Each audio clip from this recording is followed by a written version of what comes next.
So a couple weeks ago, I reviewed the T-Mobile whole home internet. Now at the time, it was me just testing out the device, see what the capabilities are, see what speeds I'm getting, comparing the price and see if this is worth making the switch. So 2.5 weeks later, I have officially ditched Spectrum and I made this T-Mobile whole home internet my primary networking device, and we're going to go into more details of why I made the switch and how it's been performing since the review.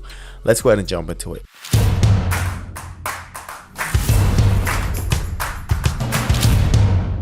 Alright, so first thing I want to talk about, guys, is the fact that the price difference had a lot to do with this switch. So with Spectrum, I was paying $94 a month and I was paying for 400 megabits per second download and about 20 to 23 on the upload. Now with the T-Mobile whole home internet, the price was basically cut in half, and I haven't received my full bill as of yet, guys, but right now it's showing that it's $50 a month. I do have some discounts on here, so I do have $5 for being signed up in the auto pay. Also have $10 discount, I guess, just a sign up. But if I go and click on it, kind of breaks it down and just tell you what you're going to be paying. So for this, I will be following up once I get the official bill. It's saying 50, but I'm sure there are going to be some taxes and fees that thrown in. As far as switching over to the physical device as my primary, this was very seamless. So for me, I have a modem, I had my own router, and everything else kind of went off that base router itself. So what I had to do, guys, is basically unplug that modem, put it to the corner,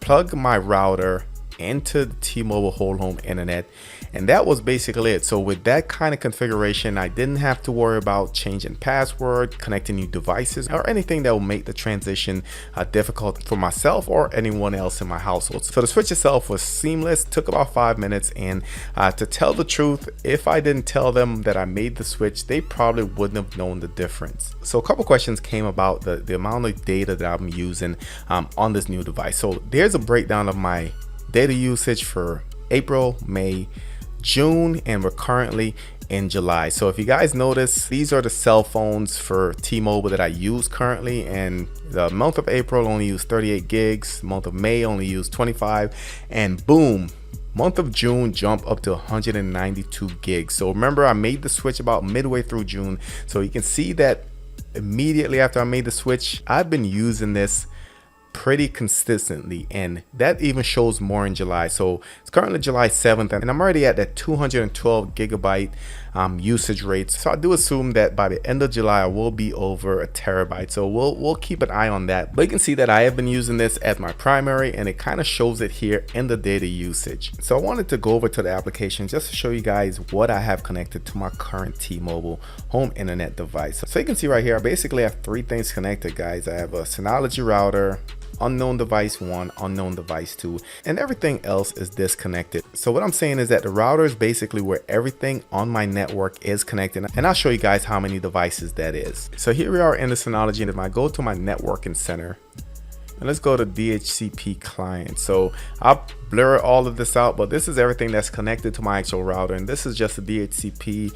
Under the reservations, I have a couple more. So literally dozens of devices connecting to my actual router that's using the T-Mobile internet as the main source. So just prove that everything in my household is currently running through my T-Mobile network. So here's speed test, and this is running off Wi-Fi, guys. I just moved into a new place, a new office, new location. I will be doing an office tour here in a little bit, so stay tuned for that. But currently I'm not wired in. First test is 184 megabits per second on the download and 19 on the upload. So this is connected directly to my router. And let's go ahead and switch over to the T-Mobile device itself.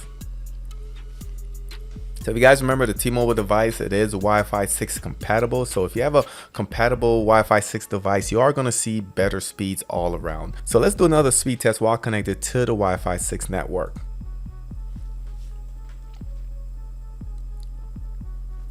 You can see the ping is a little bit lower than it was before, and the speeds were still climbing, guys. We're at 250, 270, 280, just clips 300, 320, and it topped out at about 313 on the download. So guys, for the price difference of $94 versus $50, the speed 400 megabits versus 313, I think it's a no-brainer. As far as everything else, I can stream, I can game with no issue. I did that all in the initial video. Also, a question came up about VPN. Yes, I can connect to the VPN. VPN works with no issue, whether it's like IPVanish, NordVPN, or whether you're working from home and you're connected back to your workplace VPN, which I'm doing and haven't had any issues yet. So that's it guys, just wanted to give you my 2-week update on the T-Mobile network. Like I said, I've ditched Spectrum altogether. This is my primary device. I haven't had any issues with it so far, but I'm still testing, and if you have any additional questions, drop it in the comments as well. As always, don't forget to like, share, and subscribe. Thank you for watching, and I'll catch you on the next one.